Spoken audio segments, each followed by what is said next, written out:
என்னோட இவ்வளோ நாளோட அப்சர்வேஷன்ல யூடியூப்ல பிளஸ் நம்ம டெலிகிராம்ல அப்சர்வேஷன்ல என்ன தெரிஞ்சது, நீங்க சீரியஸா இல்ல. அப்போ நீங்க சீரியஸா இல்ல அப்படின்னா நான் ஏன் சீரியஸா இருக்கணும்? உங்களோட ரியாலிட்டி செக் என்ன அப்படிங்கறது நான் சொல்றேன். இந்த லெவல்ல நீங்க இருக்கிற மாதிரி, நீங்க படிச்சுட்டு இருக்கிற மாதிரி, நீங்க பிராக்டிஸ் பண்ணிட்டு இருக்கிற மாதிரி நீங்க இதே மாதிரி கடைசி வரைக்கும் நீங்க ஃபாலோ பண்ணீங்கன்னா உங்களோட கட் ஆஃப் எப்படி இருக்கும்?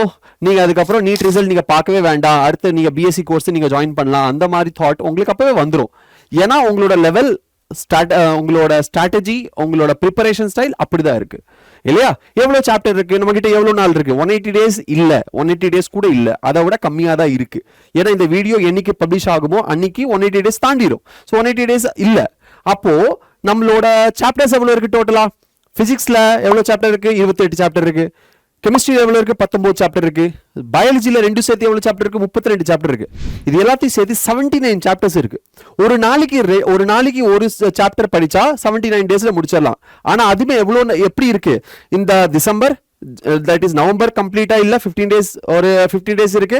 டிசம்பர் இருக்கு, அதுக்கப்புறம் ஜனவரி, பிப்ரவரி, மார்ச், ஏப்ரல்ல ஃபுல்லா நீங்க கிராண்ட் டெஸ்ட் எழுதுவீங்க இல்ல ஃபுல் டெஸ்ட் எழுதுவீங்க. அப்போ உங்ககிட்ட 180 டேஸ் கூட கிடையாது, ஒரு 120 130 டேஸ் இருக்கு. 79 சாப்டர்ஸ் இருக்கு. ஒரு நாள்ல ஒரு சாப்டர் பிசிக்ஸ்ல முடிச்சிருவீங்களா? இல்ல கெமிஸ்ட்ரியில நீங்க முடிச்சிருவீங்களா? பேபி பாட்னில முடிச்சிடலாம், ஜுவாலஜில முடிச்சிடலாம். ஒரு சாப்டர், சின்ன சாப்டர், அது பெரிய சாப்டர் முடிச்சிருவீங்களா? முடிச்சிருவீங்க. அப்படிங்கிறது ஜஸ்ட் படிக்கிறது மட்டும் கிடையாது. நீங்க அதை படிச்சு, அது கொஸ்டின் சால்வ் பண்ணி, அது எரர் கண்டுபிடிச்சு, டெஸ்ட் எழுதி எரர் கண்டுபிடிச்சு, அதுக்கப்புறம் அதை நீங்க சால்வ் பண்றது இல்ல, முடியாது, வாய்ப்பு இல்ல. அப்போ உங்களால ஒரு எப்படி டோட்டலா கால்குலேட் பண்ண சார், கிராண்ட் டெஸ்ட் எல்லாத்தையும் சேர்த்து கடைசியில் மே வரைக்கும் நம்ம கால்குலேட் பண்ணி பார்த்தாலும் ஒரு சாப்டர் 2 நாள் மேக்ஸிமம், 2 நாள் 2.25 நாள் கூட கிடையாது. அந்த மாதிரி டைம்ல நீங்க இப்ப டைம் வேஸ்ட் பண்ணி ஜாலியா என்ஜாய் பண்ணிட்டு இருக்கீங்க. கல்யாணத்துக்கு போறீங்க, அங்க போறீங்க, இங்க போறீங்க, நீங்க டைம் வேஸ்ட் பண்ணி மூவி பாக்குறீங்க, எல்லாமே பண்ணிட்டு இருக்கீங்க. இப்படி இருக்கிறதுனால உங்களுக்கு சக்சஸ் கிடைக்காது. அப்போ என்ன பண்ணுங்க? டைம் வேஸ்ட் பண்றது, உங்களோட பேரண்ட்ஸோட அமௌண்ட் வேஸ்ட் பண்றது விட்டுருங்க. நீங்க டைரக்டா என்ன பண்ணிக்கலாம்? ஏதோ ஒரு காலேஜ் நீங்க இப்போ பார்க்க ஆரம்பிச்சிருங்க, அதுக்கு நீங்க ஜாயின் பண்ணிருங்க, அட்மிஷன் போட்டுருங்க, அவ்வளவுதான். அதுதான் உங்களோட சேஃபர் சைடு. அப்படி இல்லைன்னா வாய்ப்பு கிடையாது. இது நான் சொல்றது உங்களுக்கு வலிக்கும், கண்டிப்பா வலிக்கணும். அப்படி வலிச்சாதான் நான் சொல்ல போறது உங்களுக்கு மண்டையில ஏறும், இல்லைன்னா ஏறாது. ஏதோ ஒரு வீடியோவா சரி பார்த்துட்டு ஒரு 10 செகண்ட் பார்த்துட்டு ஒரு 2 நிமிஷம் பார்த்துட்டு ஸ்கிப் பண்ணிட்டு போயிடலாம், அப்படி நீங்க இருப்பீங்க. ஆனா வலிக்க ஆரம்பிக்குது அப்படின்னா ஸ்பார்க் உள்ள வலிக்கணும். உள்ள வலிச்சா மட்டும்தான் அந்த வலினால நீங்க என்ன பண்ணுவீங்க? ஸ்ட்ராட்டஜி இதை ஒழுக்கமா பார்த்துட்டு அதுக்கேற்ற மாதிரி நீங்க நடந்து போவீங்க. நான் சொல்ல போறது என்ன, 180 out of 180 ஜுவாலஜில வாங்கலாமா? வாங்கலாம். எப்படி வாங்கலாம்? நான் சொல்ற ஸ்ட்ராட்டஜியை ஃபாலோ பண்ணா. இவ்வளவு நாள் நீங்க தூங்கிட்டு இருந்தது, இவ்வளவு நாள் நீங்க டைம் வேஸ்ட் பண்ணது விட்டுட்டு இதை ஃபாலோ பண்ணீங்கன்னா 180 out of 180 வாங்கலாம். அதுக்கப்புறம் கடைசியில எனக்கு நிறைய மெசேஜஸ் வரும். ஏன்னா ஸ்டூடெண்ட்ஸ் என்ன மெசேஜ் பண்ணுவாங்க, சார் எனக்கு இவ்வளோ மார்க் வந்திருக்கு சார், இவ்வளோதான் மார்க், 240 மார்க் வந்திருக்கு, 320 மார்க் வந்திருக்கு, 400 மார்க் வந்திருக்கு, ஏதாவது காலேஜ் கிடைக்குமா, ஏதாச்சும் சீட் கிடைக்குமா, அட்லீஸ்ட் செல்ஃப் ஃபினான்ஸ்லயாச்சும் கிடைக்குமா, மேனேஜ்மெண்ட் கோட்டாலையாச்சும் கிடைக்குமா? ஸ்டார்டிங்ல நான் கவர்மெண்ட் கோட்டா வாங்குவேன் அப்படின்னு சொல்லி கிளாஸ் சொல்லுவாங்க. கவர்மெண்ட் கோட்டா எத்தனை பேர்? நான் கவர்மெண்ட் காலேஜ், எம்எம்சி, அது இதுன்னு சொல்லுவீங்க. கடைசியில அட்லீஸ்ட் ஒரு மேனேஜ்மெண்ட் ஆச்சும் கிடைக்குமா அப்படிங்கிற நிலைமைக்கு வந்துருவீங்க. காரணம் என்ன? இப்பெல்லாம் இந்த மாதிரி பண்ணிட்டு இருக்கீங்களா? இதுதான் காரணம். அப்போ இதெல்லாமே விட்டுட்டு நீங்க ஒழுக்கமா ஃபோக்கஸ் பண்ணீங்கன்னா வாங்கலாம், கவர்மெண்ட் காலேஜ் வாங்கலாம். நீங்க என்ன கவர்மெண்ட் காலேஜ் வாங்கினா கடைசியில மேனேஜ்மெண்ட்டுக்கு பிச்சை எடுக்க போறீங்களா? மேனேஜ்மெண்ட் சீட் கொடுங்க, எனக்கு இந்த சீட் கொடுங்க, செல்ஃப் ஃபினான்ஸ் கொடுங்க. கடைசியில அதுதான். ஒவ்வொரு மார்க்குக்கும் நம்ம எக்ஸாம்ல டீச்சர்ஸ் பின்னாடி சுத்துவீங்களா சார், 1 மார்க் போடுங்க, 2 மார்க் போடுங்கன்னு. இங்கெல்லாம் சுத்த முடியாது. அதனால தூங்கி எந்திரிச்சிருங்க, இப்பவே தூங்காதீங்க, எந்திரிச்சு ஆக்ஷனுக்கு வந்துருங்க. ஆல்ரைட். ஸோ நான் சொல்ல போற ஸ்ட்ராட்டஜியை கடைசி வரைக்கும் கேளுங்க. இதை கேட்டீங்கன்னா ஜுவாலஜியில் 180 கேரண்டியா வாங்கிடலாம். 330 நீங்க எதுல வாங்கணும்? பயாலஜியில் வாங்கணும். 150 ஃபீஸ் கெமிஸ்ட்ரியில வாங்கணும். அப்படி வாங்கினா மட்டும்தான் 630 ரீச் பண்ண முடியும். ஸோ 630 நீங்க டார்கெட் வைக்க கூடாது, 650 டார்கெட் வைக்கணும்.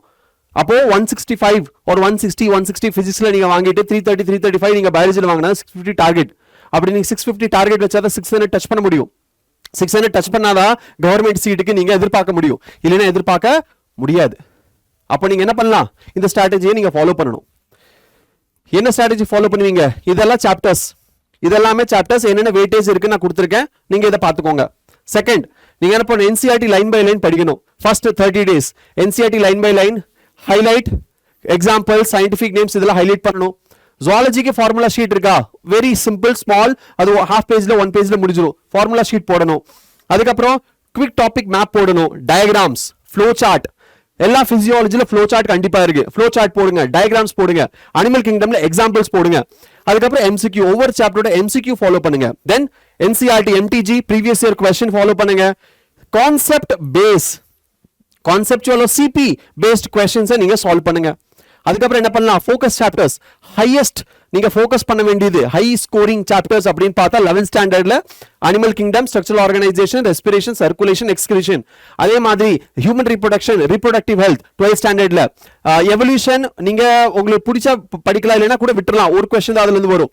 ஆனா அதுவே ஹியூமன் ஹெல்த் அண்ட் டிசீஸ்ல இருந்து 2 to 3 questions வரும். பயோடெக்னாலஜி 4 to 5 questions வரும். அந்த அப்ளிகேஷன்ஸ் அண்ட் பிரின்சிபல்ஸ் விடவே கூடாது, அதெல்லாம் சாப்டர் 12th இம்பார்ட்டன்ட். அதுக்கப்புறம் நம்ம பார்த்தோம் அப்படின்னா நெக்ஸ்ட் 31 to 60 days என்ன பண்ணலாம், டயக்ராம்ஸ் ரிவைஸ் பண்ணலாம். Human physiology deep conceptual, human பிசியாலஜில இருக்கிற 6 சாப்டர், ஏன்னா அதுல இருந்து கிட்டத்தட்ட 20+ questions வரும். ஹியூமன் பிசியாலஜில இருந்து 20+ questions வரும். அப்படின்னா 24 80 மார்க்ஸ் இதுல இருந்தே வந்துரும். அதனால அதை டீப்பா படிக்கணும். டெய்லி ரொட்டீன் என்னவா இருக்கும் நான் கொடுத்துருக்கேன், இதை பார்த்துக்கோங்க. ரீடிங் இருக்கணும், நோட்ஸ் எடுக்கணும், எம்சிக்யூ சால்வ் பண்ணணும், இது கண்டிப்பா பண்ணணும். அட்லீஸ்ட் ஒரு ஃபுல் டெஸ்ட் ஆச்சு நீங்க எழுதணும், இதை கன்ஃபார்ம் நீங்க பண்ணியே ஆகணும். தென் என்னது, என்சிஆர்டி ரிவிஷன். என்சிஆர்டி ரிவிஷன் நீங்க ஃபுல்லா பண்ணணும். So next 61 to 90 days NCERT revision பண்ணணும். தென் என்னது, ஹைலைட்ஸ். ஸோ என்னென்ன சாப்டர்ல என்னென்ன டாபிக் படிக்கணும் அப்படிங்கிறது லிஸ்ட் நான் கொடுத்துருக்கேன், இதையும் நீங்க பார்த்துக்கோங்க.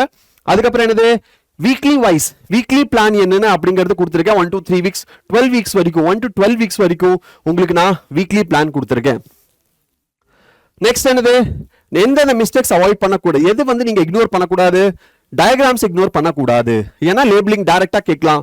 தென் டெஃபினிஷன்ஸ் எதுவுமே இக்னோர் பண்ணக்கூடாது, டெஃபினிஷன்ஸ் கண்டிப்பா கொஸ்டின்ல கேட்பாங்க. தென் டூ மெனி சோர்சஸ்ல இருந்து படிக்கிறது, இந்த புக் படிச்சலாம், இது புக் படிச்சலாம், இது புக் படிச்சலாம், இந்த புக் படிச்சலாம்னு புக் படிச்சு நிறைய புக் எடுத்து வச்சு படிக்கிறது ஒண்ணுமே உருப்படியா படிக்கிறது கிடையாது, அதுவும் தப்பு பண்ணக்கூடாது. எக்ஸாம்பிள்ஸ், அனிமல் கிங்டம், மைக்ரோப்ஸ், இதெல்லாம் எக்ஸாம்பிள்ஸ் நீங்க மிஸ் பண்ணவே கூடாது.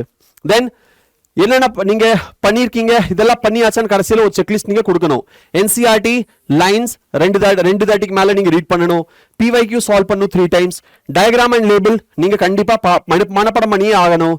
ஃபார்முலா ஷீட், ஹார்மோன்ஸ், ப்ராசஸ், அதுக்கெல்லாம் டிஃபரெண்ட் ஃபார்முலா, லொகேஷன், வெயிட், அதோட சைஸ், அதெல்லாமே நீங்க பார்க்கணும். தென் 5+ மார்க் டெஸ்ட், 10 மார்க் டெஸ்ட் நான் சொல்றேன். 5க்கு மேல நீங்க கண்டிப்பா ஃபுல் டெஸ்ட் நீங்க எழுதியிருக்கணும். நீட்டுக்கு முன்னாடி இதெல்லாம் பண்ணிட்டீங்கன்னா அதுக்கப்புறம் நீட்ல நீங்க ரிலாக்ஸா போலாம் இல்லையா. உங்களோட டார்கெட், உங்களோட சக்சஸ் உங்க கையில தான் இருக்கு, அதனால நீங்க தான் அதை பார்த்துக்கணும். உங்க மேல நம்பிக்கை நீங்க வைக்கணும், உங்க மேல நம்பிக்கை நீங்க வைக்கணும், நீங்க ஹார்ட் ஒர்க் மேல நம்பிக்கை வைக்கணும். அப்போதான் நீட்ல நீங்க சக்சஸ்ஃபுல் ஆக முடியும் இல்லையா. ஸோ இதெல்லாமே நீங்க கவனிச்சிருப்பீங்கன்னு நினைக்கிறேன்.